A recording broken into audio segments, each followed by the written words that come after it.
Muyak! Muyak! Muyak! Saan ba yung kulisap na yun?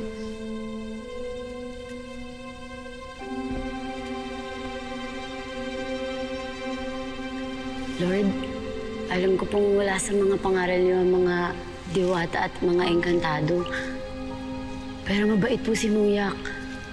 Huwag niyo po hayaang may mangyaring masama sa kanya. Sana ba yun?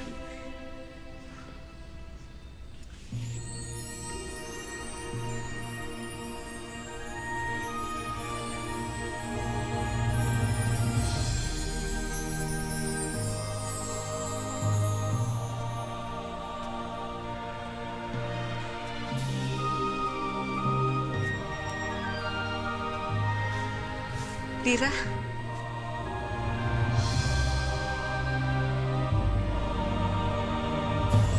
Yan ba ang ngalan mo?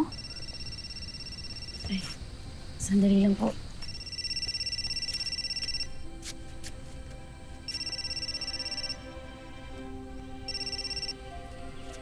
Oh, come on. Bakit di mo sinasagot? Come on. Pasensya na po Sino po kayo? Mahal kong alaga, siya ang iyong Ashti, Danaya. Isa sa kapatid ng iyong inang si Amihan. Ikaw? Kapatid ka ng aking inay? Oo, Lira. Ikaw ang aking hadiah. Hindi ako makapaniwala na dito ko pa kayo matatagpuan ni Muyak. Kaya nagpapasalamat ako dahil nakilala ko na sa wakas ang aking tunay na hadiah.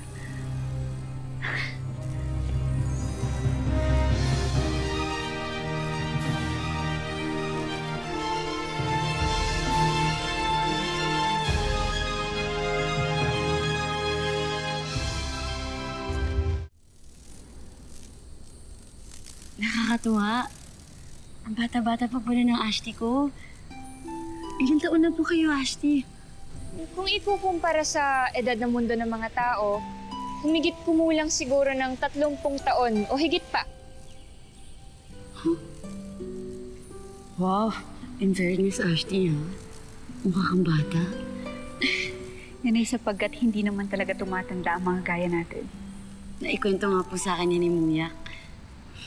Makakapagtaka, Parang uso ata ang mga diwata refugee ngayon. Ngayon kayo nakilala ko, tapos kagabi nakilala ko. Huwag mong sasabihin na kahit kaninong taga-Encantadia na makikita mo o makikilala mo ang tungkol sa akin. Lalong huwag mong sasabihin kung nasan ako ngayon, pagkat higit na nais ko munang lumayo sa kanilang lahat. Bakit, Lira? May iba pa bang mga diwata dito? Wala po yun. Ashley, paano po kayo nakarating dito? Paano kayo nagpunta sa mundo ng mga tao? Pinatapon ako ng konseho ng mga diwata. Sa pagkakasalang hindi ko ginawa. Ipapatapon ang Sangre Danaya kung saan wala na siyang engkantadong mapipinsala sa mundo ng mga tao. Isinusumpa ko sa ngalan ng ating ina at mga ninuno. Hindi ako nagkasala sa inyo at sa Encantadia! Tigil mo na ang iyong pagsisinungaling, Danaya! Pakisabi na lang kay Amihan na kahit hindi siya naniniwala sa akin, mahal ka pa rin siya. Makakarating ang lahat ng ito sa kanya. Kung ganun ay pakawalan mo na ako upang makabalik ka ng muli sa Encantadia. Isang pagkakasala na nakasisiguro na ako ngayong pakana ng kapatid kong si Perena. Si Perena. Napakasama talaga ng ugali niya. Muyak. Hindi ba siya yung kumidnap sa akin noon? At ang nagtangka sa iyong buhay muli kamakailan lamang ay naikwento ko na rin ito sa iyong Ashti Danaya. Sadyang napakasama ng aming kapatid na si Perena. Kaya lalo ako nangangamba sa aking kapatid na si Amihan sa Encantadia. Nakasisiguro ako na nanganganib ang buhay nito.